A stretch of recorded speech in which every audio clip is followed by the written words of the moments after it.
Hey everybody, it's Chainsaw Reacts. I'm here continuing my journey, going through all the Metallica albums in release order, of course, and going through all the songs and ranking them in a tier list format. And here we are today with 2003's Saint Anger. Now, I've not been looking forward to this. I really haven't. And there's a lot of things we can talk about this album, but I'm not going to spend forever talking about it. But trust me, I could. Now, someone has suggested, because like when you get to Saint Anger, maybe also take a look at, obviously, the actual songs itself off the album, but look at the actual live studio performances that the band did where they performed all the songs live in the studio around the time of the release of the album, and take that into account as well, because they are essentially the same songs, obviously, but they have a different kind of feel and vibe because of the different sound of the songs in this live studio session. And I did listen to that entire, playthrough of the songs in that way too. It didn't really help too much. Like, obviously, I've heard your performances before, but thinking about it, it's like, yeah, they sound better, but it doesn't really change my feelings and my thoughts a lot about these songs. So we're going to go through, and for some reason, I don't know why this person set this up where they actually abbreviated a lot of the songs, so I'm not really sure. So I do have my phone put up over here in case I didn't remember the entire title of these songs. So, yes, we're the weirdest time in Metallica's history, this record, but here we are. Let's just dive in and let's rank these songs. So, starting off, the first couple tracks are, I think, some of the better songs on the record. Frantic. We're going B. We're going B to start out. I like the feel of Frantic. I like the riffing. And regardless, we're going to try not to talk about the drumming in terms of the sound of the drumming too much. But I like how this album opens with this track because comparatively to some of the other songs on this album, this is definitely more tolerable to listen to for sure. I think the structure of it is pretty solid, but there's no song on this album that really hits any sort of levels, in my personal opinion, to like some of the other albums that have Metallica has put out in terms of songs and even after this album, because the songwriting is all over the place. But Frantic, I think, is a pretty solid start for the record, and I like the just kind of fast pace of it, and it's definitely one of the more catchy tracks. So I'll give it a B. I think B is a fair spot for it. Same thing with Saint Anger. I think Saint Anger is a good follow-up. Obviously, it's the title track, and honestly, I prefer the kind of radio edit version just because I think Saint Anger as a whole, it's a little too long in my opinion, the actual full album version. There's a radio version that they put out where it was like a little bit shorter, they cut some parts out, and I think it just overall flowed a little bit better in my opinion. But I think it's a pretty decent follow-up track. Because trust me, there's some songs in this album that are just, ugh. But yeah, so I think these first two songs are great openers comparatively to what's coming. But they're not that great of songs because I just don't see them as A tracks. Some Kind of Monster, I'm still in the B category as well. Like, this song is excessively long, but there are some at least decent parts that make it, I guess, worth the while to listen to the entirety of it, because I'm actually looking at the length here because I actually didn't really think about this too much to going through these other albums before. But Some Kind of Monster is 8.5 minutes long, basically 8 minutes 25 seconds. That's a long damn time, but there's definitely a lot of variation of the writing and the riffs for it to kind of make sense to be over 8 minutes. Maybe they could have trimmed some of that down, but it's not like to the point where they could have easily just chopped a bunch of stuff because it's really making the song worse. There's enough in it, at least for me personally, to get through it. But that's just me. And I do like the Some Kind of Monster. Like, that's very catchy. Dirty Window. Honestly, I'm going to go A. Like, I really like Dirty Window. And they actually performed it live during one of my concerts I went to in Detroit where they did the No Repeat weekend. They played it, and of course James opens before the song saying, "This is from your favorite album." Like, they know. Metallica knows. But I actually really like Dirty Window. I like just the riff. I like the vibe of it too. And the live studio performance that they actually did, where they're actually in the studio performing it live, really did help the song a little bit here for me. But I think just in general, I like how the song just progresses in the riffs, and I really find it as one of the more catchy tracks. Now, Invisible Kid. We're going D. I've never liked this song. I've never cared about this song. If there was an F tier, which I could have added it, but like, it's not like a song where I'll just completely ignore it and I'll never listen to it again, but I really don't want to hear it again. Like, I just never really found this song interesting and never really caught my attention, because there are songs in Metallica's discography that take me time to enjoy, to adjust to get used to.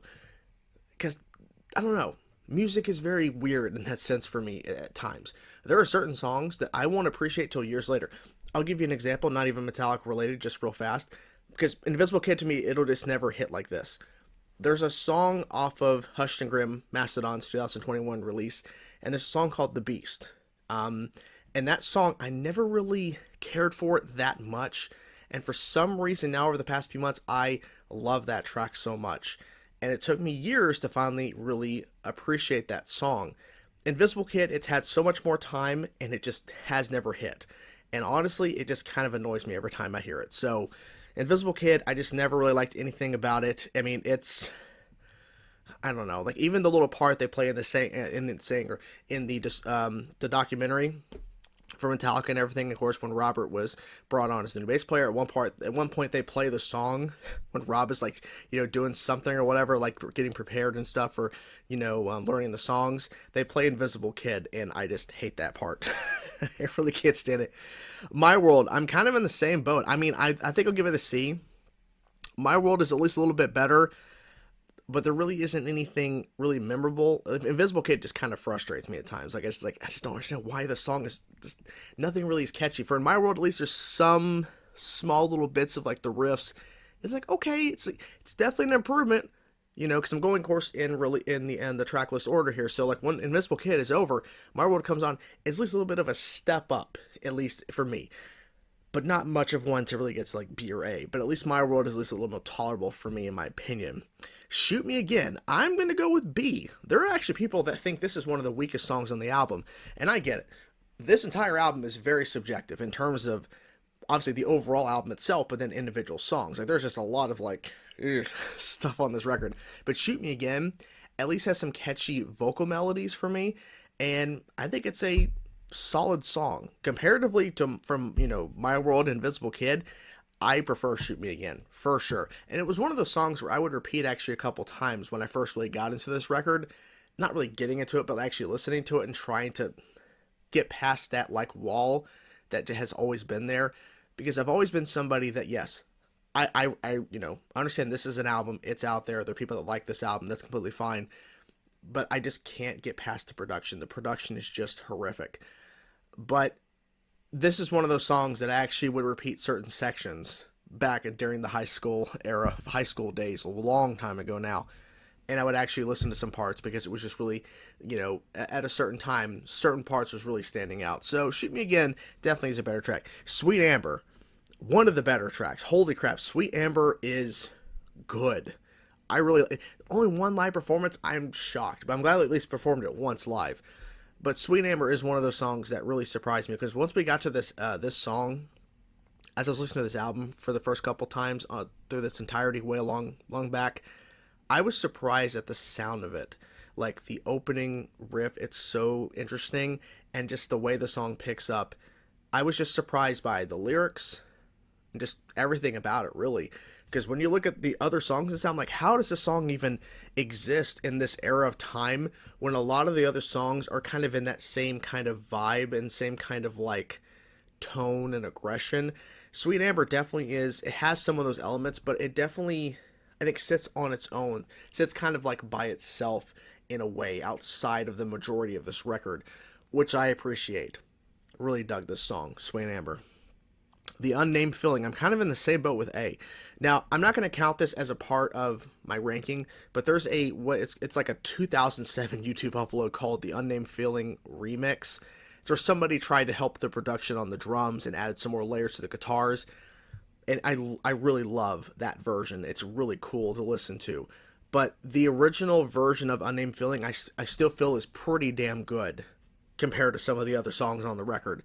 It really surprised me. Like, you have Sweet Amber and then Unnamed Feeling back to back. I'm like, wow, if the album was more like this, at least for me, I'm not saying like less aggression, but like the way the riffs come together, the way James is singing some of these lines in Sweet Amber and Unnamed Feeling, if the album was more in a sense like this, maybe fix the drums, we would be definitely in a better spot for me, personally. I'm only speaking for myself.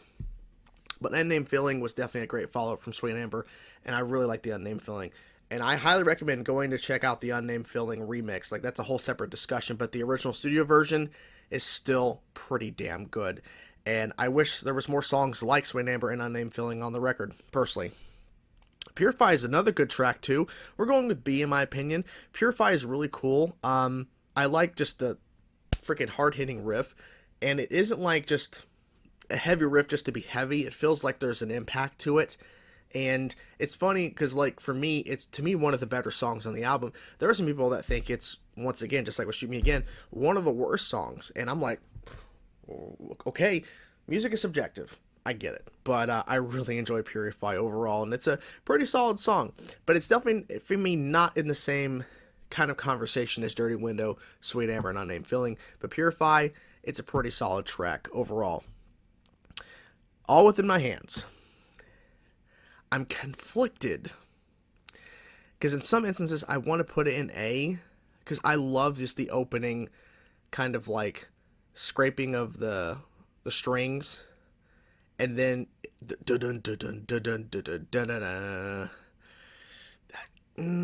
only thing that really holds it back for me is the kill, like that ending just doesn't, like, I don't know what the hell they were thinking there. I'll still give it A. I think that's fair when I'm looking at this entire record.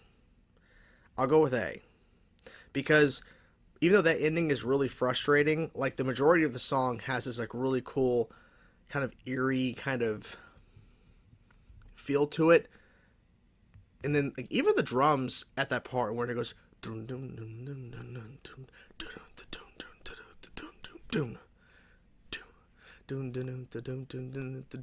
all within my, that part, the verse part, it's really cool.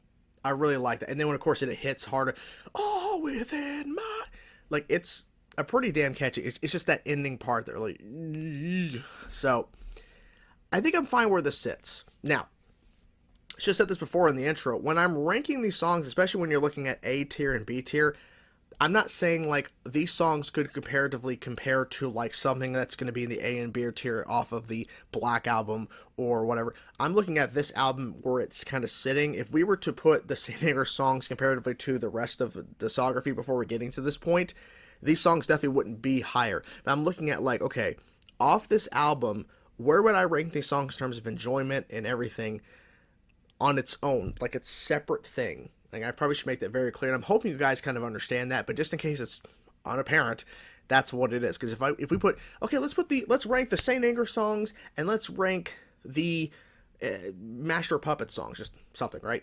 These songs would definitely not be where they're sitting. They'd be lower comparatively to the rest of that, of Master Puppets. Master Puppets be above in, like, the S and A, and these songs would be in, like, the B, C, D, like, they'd be way lower, right? So understand, like, it's a grading scale would shift if we were to include other albums in the mix here. So understand that, but I think I'm fine where this sits, because to me the songs that stand out for me is the ones in A, and then B are solid, and then we have C and D, which are like, I'd rather listen to other songs from Metallica over those in C and D, but that's just where I kind of sit. So yeah. Next up, Death Magnetic. I'm excited to get to that album and talk about that for sure. It's definitely another, discussion for sure in terms of the quality of the sound, or the wall of sound, if you will, for that album. But there you go. Where would you guys rank the St. Anger songs? I'm curious to know your thoughts. Whatever thoughts you have, guys, let me know your thoughts in the comments below. Talk to you guys soon. Peace out.